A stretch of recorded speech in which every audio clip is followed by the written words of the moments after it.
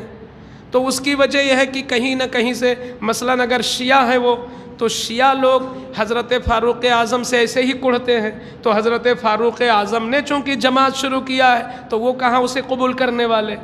اور یہ جو غیر مقلد ہے وہ اللہ جانے ان کو کون سی کھنس ہے، اور وہ کس کی تقلید، کم سے کم حرمین طیبین کے وہ ماننے والے وہیں کا غور کر لیتے کہ مسجد نبوی میں ہوتی ہے کہ حرم شریف میں ہوتی رہی ہے۔ امام شافعی اپنے زمانے میں کہتے ہیں کہ میں نے ہمیشہ ان دونوں جگہوں پہ دیکھا کہ 20 ہی رکعت تراویح ہوتی رہی ہے، 20 ہی رکعت ہر زمانے میں ہے اور آج تک ہو رہی ہے، اس لیے ان کے پاس کوئی سند نہیں ہے۔